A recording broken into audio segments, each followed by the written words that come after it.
Netflix is an extremely terrible website. The secrets that I revealed in my documentary have been deleted by Netflix. I had presented all the evidence about Diddy's shady crimes, but Netflix did not release it. Now, I will sue them. Something that was promised around a year ago has actually turned up. It's 50 Cent's Diddy documentary. It's 4 parts, 4 hours long, and it's a walkthrough through Diddy's life. Does he know y'all have this in the doc?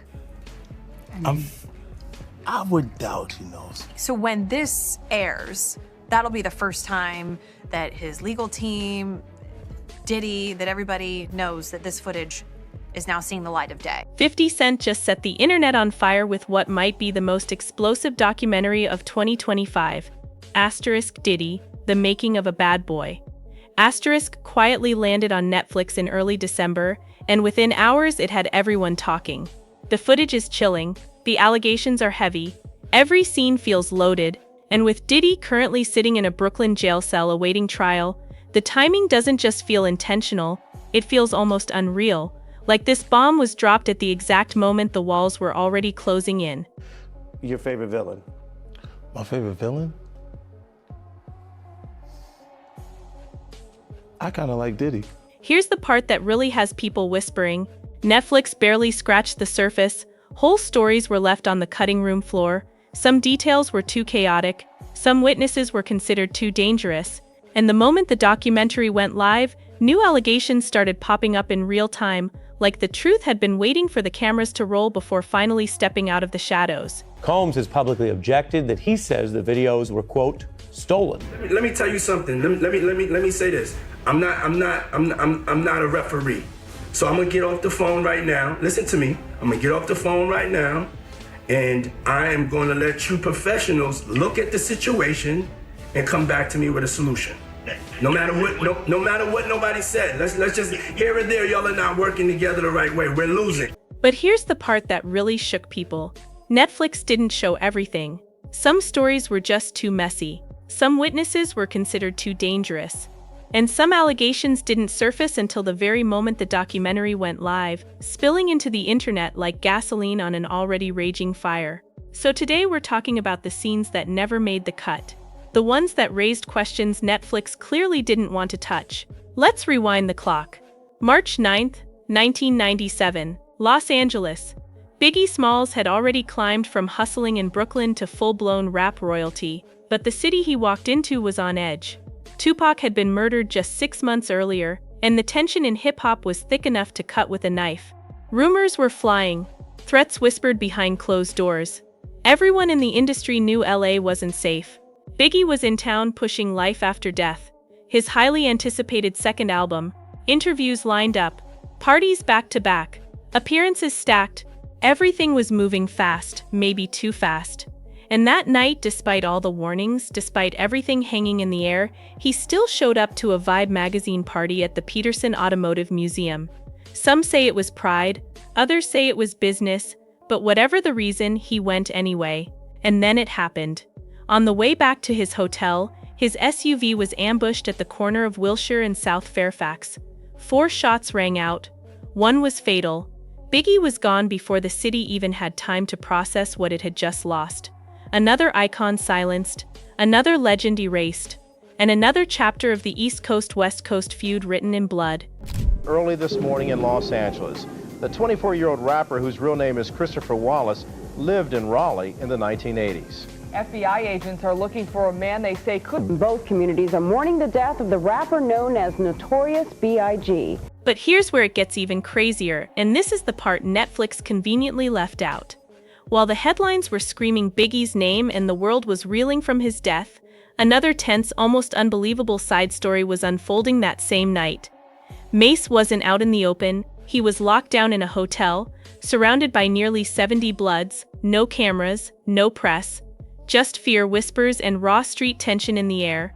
While one legend had just been silenced forever, another was fighting to make it out alive, and almost nobody talks about how close that night came to claiming more than one life.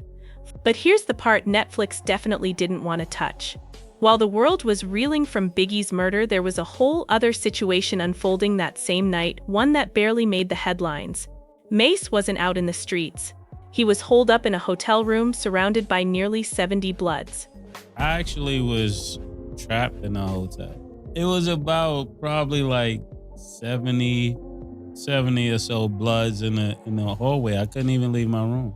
Whispers started circulating that Mase might have been a secondary target, and the reason? People said he had receipts, real information about the inner workings of Bad Boy. The kind of secrets powerful people pray never see daylight. He couldn't just walk out, he couldn't make a call. And most chilling of all, nobody from the crew came to check on him. In that moment, loyalty disappeared. It was survival mode. Every man for himself. Hours passed, chaos everywhere. And in the end, it wasn't an executive or a label boss who got him out. It was former Bad Boy security guard Gene Deal, who had to literally navigate through the madness to pull Mase to safety. One legend was already gone, and another came way too close to being erased the very same night. Early that morning, when Puff had got on a plane and left Mase, we went and got him and let him, some dudes from Black Hands, we went and got Mase. Mase came down, went to his car, and he got a— But that night rewired Mase permanently. In one moment, he realized loyalty in that world had an expiration date. The people he thought would ride for him vanished without a trace, and that silence spoke louder than anything else.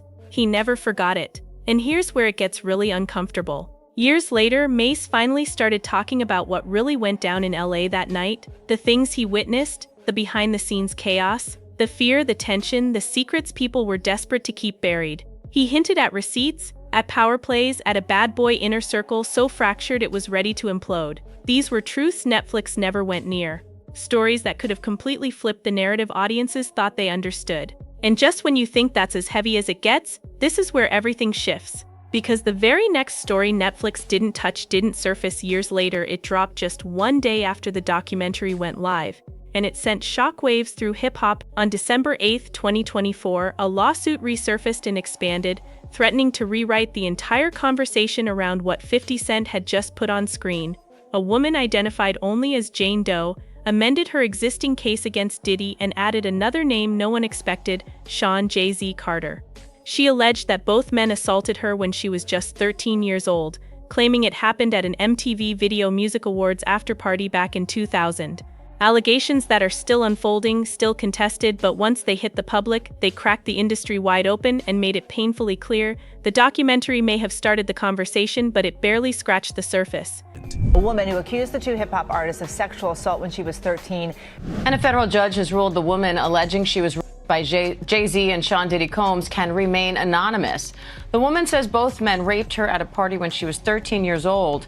Jay-Z's legal team had fought to get the case dismissed, arguing his accuser should have to reveal her name. But the judge disagreed. ABC's Morgan Norwood has the latest.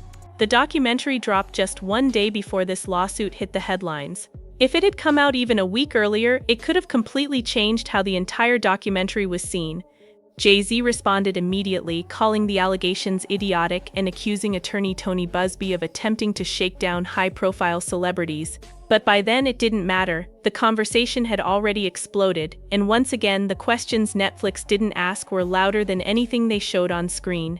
Diddy and Jay-Z denying any wrongdoing, Jay-Z calling the allegations frivolous, fictitious, and appalling. Meanwhile, Diddy, in classic fashion, has often referred to Jay-Z as his brother, a sign of deep respect and loyalty in the industry. That bond makes them maybe birds of a feather. Two of the most powerful forces in hip-hop, tied together by empire, influence, and decades of shared history. What's that? That's Mob King? It's feeling marvelous. You gotta get the shoes though. Y'all know what it is. But here's the real point, and it's not about deciding who's guilty or innocent. It's about the fact that this entire storyline was simply asterisk, too big, too volatile, too radioactive, asterisk, to survive the Netflix editing room. This wasn't a minor detail left on the cutting room floor. This was a live grenade, and Netflix very clearly chose to play it safe. Because once you zoom out, the timing gets suspiciously perfect. The lawyer behind the amended lawsuit, Tony Busby, isn't some unknown name drifting in from nowhere. He has a reputation. He's filed multiple high-profile cases against Diddy before. He understands pressure. He understands optics. And when Jay-Z's name suddenly appeared alongside Diddy's, it didn't feel random, it felt like an escalation, a calculated move the documentary never accounted for. One day after the doc went live, the entire narrative flipped overnight. Anyone watching Netflix had no warning, no context, no clue that the story they thought they were watching was already outdated. And that's when you start asking the uncomfortable question, how much of the real drama, the dangerous, messy, behind-closed-doors truth ever actually makes it onto the screen? Because just like that, Netflix's version of the bad boy empire was missing one of its most explosive chapters. The Jay-Z, Diddy, Jane Doe allegations didn't just add to the story, they reframed it completely, But viewers never saw it coming, and that's the pattern. Some stories were simply too risky, too sensitive, too powerful to air, which brings us to one of the biggest missing files of all. New Netflix docuseries about Sean Diddy Combs is making headlines for its never-before-seen footage of the music mogul in the days before his arrest. Kim Porter, her name barely whispers through the documentary, yet her presence looms over the entire bad boy universe.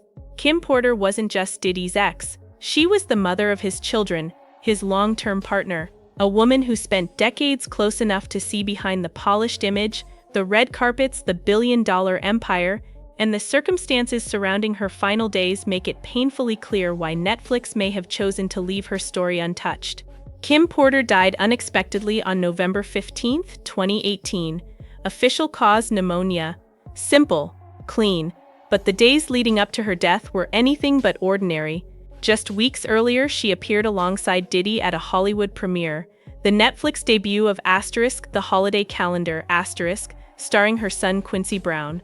Reports say Kim was visibly unwell, flu symptoms, a fever reportedly over 102 degrees. Still, she showed up, cameras flashing, smiles forced, the perfect family image carefully staged, Quincy front and center, the twins beside him, Diddy commanding the frame, and Kim, clearly unwell, holding it together for the photo op. According to people close to her, appearances mattered, and Kim went along with it even as her health declined. But there was more circulating behind the scenes. Rumors that Kim had been considering writing a book, a tell-all. Officially, friends said it would focus on raising respectful children in Hollywood, but fans speculated something deeper, that she had seen things, heard things, lived through moments Diddy might not have wanted exposed. Her history with him was complicated and emotional. They met in 1994, first child in 1998, split during his relationship with Jennifer Lopez, reunited, twins in 2003, another split in 2007, after the revelation of a secret child with another woman. Through it all, Kim remained tethered to the family, co-parenting, protecting the children, staying close to the center of power. There were darker chapters too. During one separation, Kim reportedly dated music executive Shakir Stewart. Allegations later surfaced that Diddy reacted violently, leaving Kim with a broken nose. Months later, Stewart died from a self-inflicted gunshot wound, officially ruled a suicide, but whispers of foul play never fully disappeared. These are the layers Netflix didn't touch. The threads too complex, too dangerous to pull. In her final days, Kim reportedly sent her children to Diddy's home while she recovered. 3 days before her death, she told him to take care of them, and then she was gone. Quietly, and while Kim Porter's story was barely acknowledged, another major insider was completely erased. If you've spent any time digging into Diddy's past online, you've seen Gene Deal, former bad boy bodyguard, insider, witness. He's been speaking out for years, long before documentaries and lawsuits made it trendy. He worked with Diddy during the height of Bad Boy Records, when Biggie was alive, when Puff Daddy ran the industry with unchecked power, late-night parties, studio sessions, business deals, loyalty tests, betrayals. He says he saw it all. I want to know why you wasn't in it, man. Well, first and foremost, I thought I was going to be in the documentary at first until I started talking to that director. Gene's interviews have millions of views. He's appeared on major podcasts, collaborating with other insiders, openly discussing tunnels, rituals, and alleged occult practices tied to power in the music industry. And yet, watch 50 Cent's Netflix documentary carefully. Gene Deal is nowhere, not mentioned, not interviewed, completely erased. Why? Because his stories are too intense, too controversial, too impossible to verify. His most infamous claim centers on Central Park in 1999, right before Diddy's nightclub shooting verdict. Gene says Diddy was terrified of conviction and was taken to Central Park to meet a man who performed a ritual. According to Gene, Diddy dropped to his knees, smoke filled the air, something was burned, a white bird was brought out in a cage, a sacrifice was allegedly discussed. Hours later, they went straight to court and Diddy walked free. Gene has told this story for years. Same details, same location, same clothes, same timeline. Believe it or not, he stands by it. But how does Netflix verify something like that? They can't. So they skip it. And that's the problem. Gene Deal isn't just gossiping. He was there. He worked for Diddy. He saw the empire up close. But his version of events is too dark, too strange, too risky for a mainstream platform. Meanwhile, millions have already heard it online. And just when you think that's as explosive as it gets, there's one more missing file Netflix refused to touch. That Justin Bieber. In November 2009, Bieber was 15 years old, a kid from Canada fresh off YouTube fame. Then Diddy uploaded a video titled Justin Bieber's 48 Hours with Diddy*. At first it looks harmless, a celebrity mentorship moment. But then Diddy says something that makes people uncomfortable even now. So check this out, yo. Justin, you ever seen the movie 48 Hours? Right now, he's having 48 hours with Diddy, him and his boy. They're having the times of their lives, you know, where we hanging out and what we doing. We can't really disclose. Person that the you of then was on a path of self-destruction. Oh, for sure. Yeah, I would have, for sure, 100%. Yeah, it would have been no bueno. It was bad. I don't know if I'd be alive for sure. It was dark. He claims he has custody of Bieber for 48 hours, calls it a 15-year-old's dream, promises an unforgettable experience, and then drops the line that stops everything cold. Where we're hanging out and what we're doing, we can't really disclose. That clip still exists. Netflix didn't include it. And once you notice that pattern, what's missing, what's avoided, what's quietly erased, you realize the documentary didn't tell the full story, and the real drama that lives in the files they never opened. Justin, you ever seen the movie 48 Hours? Right now, he's having 48 hours with Diddy, him and his boy. They're having the times of their lives, like where we hanging out and what we doing. We can't really disclose. Stop and think about this for a moment. You're 15 years old, just a kid standing next to one of the most powerful men in the music industry, and he openly tells the world that what's happening between you can't be talked about. That isn't mentorship. That isn't guidance. That's alarming. Suspicious. And the wildest part? It's all there online, frozen in time for anyone to see. Watch the video now. Bieber's smiling, innocent, unaware, but knowing what we know today, it hits completely differently. Diddy doesn't just talk about him, he showcases him, like this kid is a trophy, a prize to be flaunted. Remember, this is 2009. Bieber is fresh-faced, vulnerable, just breaking into the industry, and suddenly he's orbiting one of hip-hop's most influential figures. Now fast forward to 2024. Diddy's arrest shatters the past, throwing old footage back into the spotlight. That same video resurfaces. Fans watch it again, and the reaction is explosive. Comment sections erupt. Words like creepy, predatory, and disturbing flood the threads. Some say it feels less like a celebrity hangout and more like a scene straight out of a horror film. Then, in May 2025, Justin Bieber finally speaks up. His team issues a statement. Although Justin is not among Sean Combs' victims, there are individuals who were genuinely harmed by him. The silence is broken. The past collides with the present, and suddenly everything we thought we knew about that era looks a little darker. Word on the street is that Jay-Z might make an appearance in 50's explosive upcoming Netflix docuseries Diddy Do It, set to drop in early 2025. Sources say the series is packed with exclusive behind-the-scenes revelations about the legendary connection between Diddy and Hav, and let's just say it's the kind of stuff that has both moguls scrambling. Rumor has it Diddy and Jay-Z are already scrambling to file cease and desist orders to try to keep this drama off the screens, but with 50 Cent involved, nothing stays quiet for long. speaking of, in particular, Netflix docuseries that you've been working on, Diddy Do It. Right. You've been saying for years that you feel you knew Diddy's character. Right. Yet you've said you weren't a part of that lifestyle, you weren't going to the parties. So what makes you so absolutely sure that these kinds of allegations that we've seen against him are true? Well, I'm surprised by the allegations, as surprised as everyone else is. Like, I didn't make the allegations. I didn't tell people to say these things. It comes out, I see it in the news like everyone else. But I did feel uncomfortable with the way he would present the idea of going to these projects. To come party with me. Yeah. And then that swayed me away from it. Just that alone. So you didn't realize as much stuff was coming. Like, when I seen today, it was allegations of 3 men that said he drugged them, and it's a long time, to be honest with you. Like, when people don't remember being violated for 20 years, it makes me feel a little hard. What are your thoughts on the allegations against Jay-Z? That was interesting. When I was saying things not knowing exactly what I was saying, but I was going, where's Jay at? He's mad quiet. Like while the Puffy thing was going on. But it's obvious now that his team was being made aware that he was in those allegations also. So I hope it works out, because with his family, the things that go on internally is that those accusations are crazy. The buzz started back in December 2023, when 50 Cent officially announced his jaw-dropping docu-series, and insiders now say production is nearing completion. But don't expect this to be just another celebrity gossip fest. 50 insists the series isn't about the headlines dominating the tabloids right now. Instead, he's digging deep into the inner workings of Diddy's alleged criminal empire, exposing secrets that have remained under wraps for decades. Netflix itself dropped a statement, calling it a story of significant human impact, a sprawling, complex narrative that goes far beyond the clips and rumors circulating online.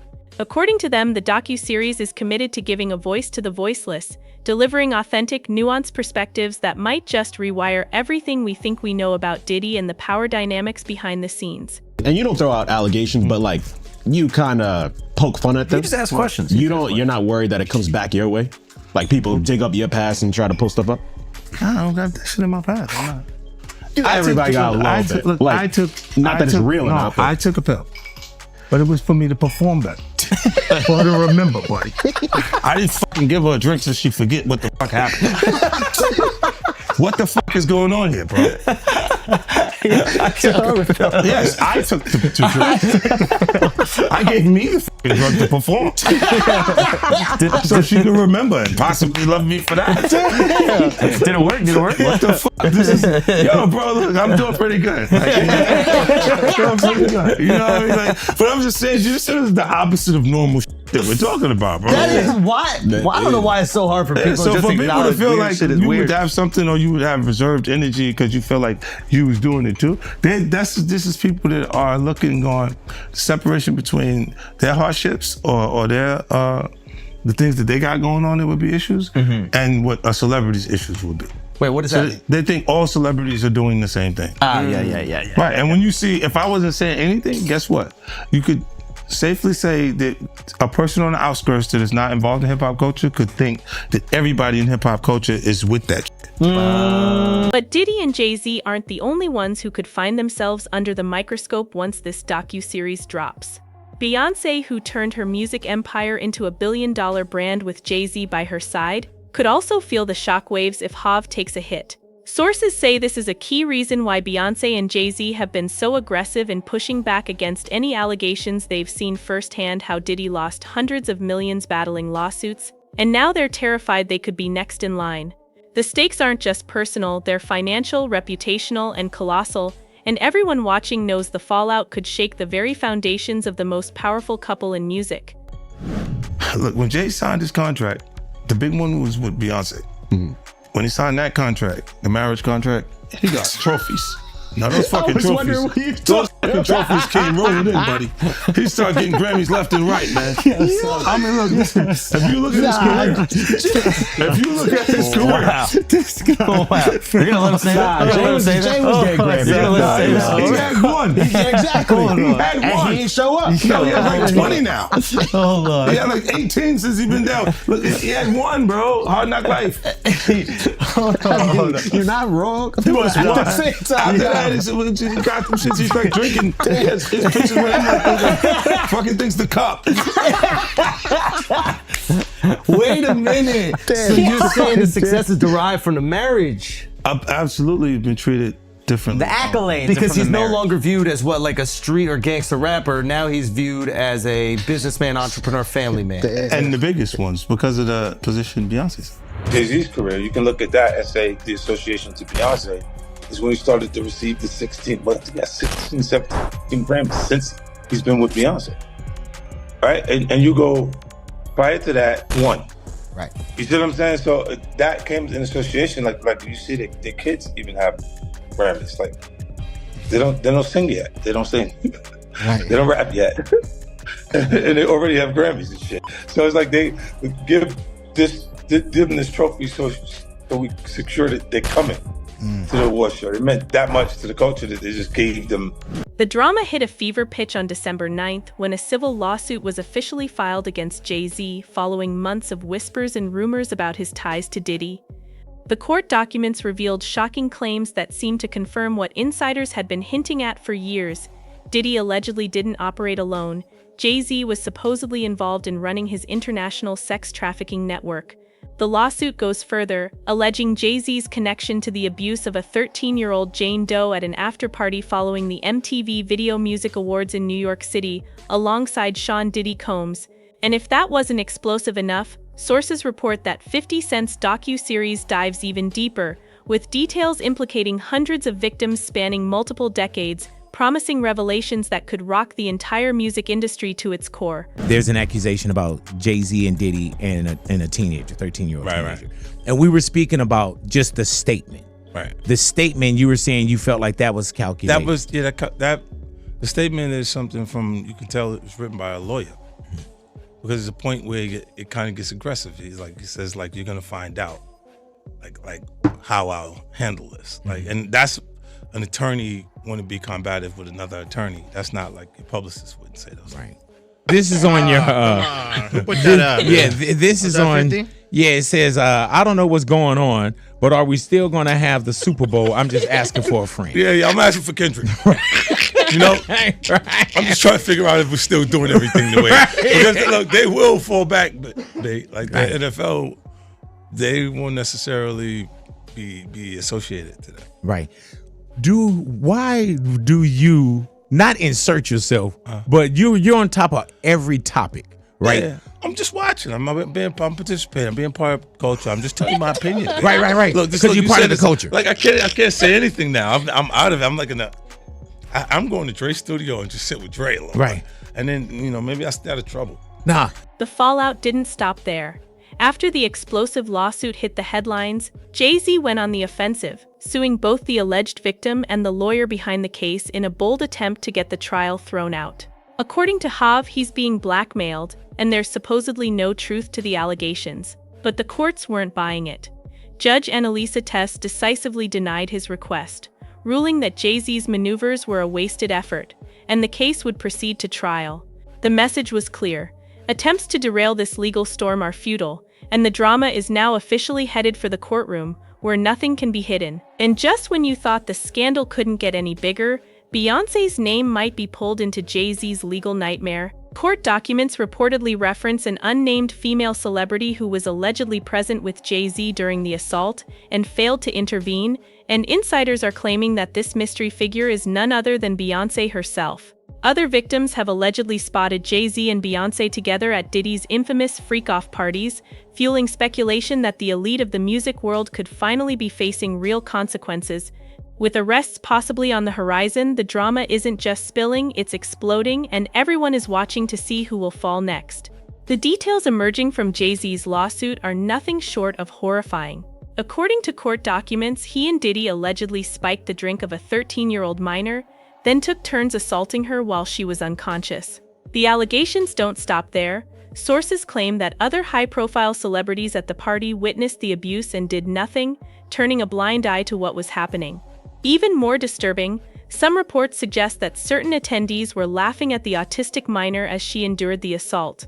Busby say about Jay-Z, the artist, the businessman? Well, the complaint begins. Defendant Sean Combs, along with his longtime friend and collaborator, Sean Carter, drugged and raped a 13-year-old girl at an after-party following the 2000 Video Music Awards. Another celebrity stood by and watched as Combs and Carter took turns assaulting the minor.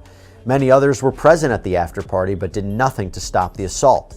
Combs had been allowed for years to conduct himself in this manner without any consequences. He believes he is above the law. He is not. His close friend Sean Carter has been with Combs during many such instances described herein.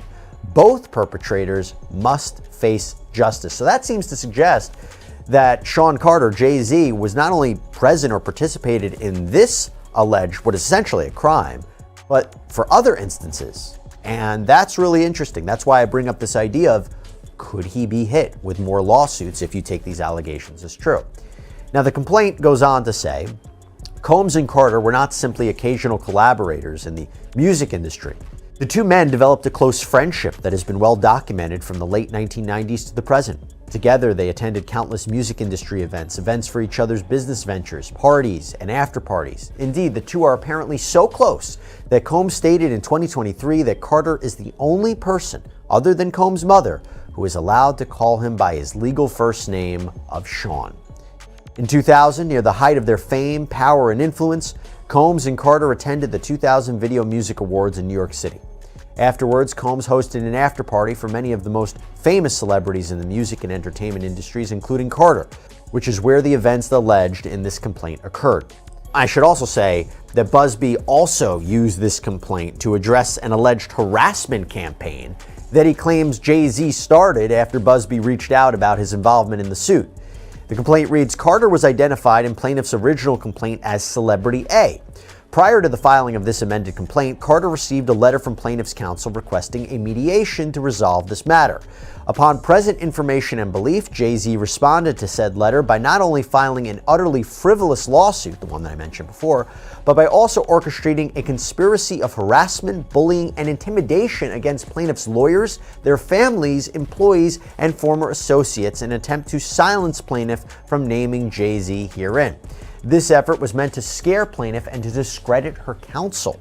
That effort failed. Indeed, plaintiff chose to file this amendment as a result of the egregious conduct perpetuated by Carter. The story takes an even darker turn as the minor herself has broken her silence, giving a harrowing interview about the assault. In her own words, she suffered from extreme PTSD and even experienced seizures as a direct result of what happened. She explained that she had wanted to speak out sooner, but the fear of what Diddy and Jay-Z might do to her kept her silent. The context makes the fear even more understandable. Just a year before the alleged assault, both Diddy and Jay-Z had reportedly been involved in stabbings and shootings, caught red-handed, making the idea of coming forward even more terrifying for a 13-year-old. This isn't just a scandal, it's a chilling glimpse into a world of power, fear, and silence, and the truth is finally starting to come out.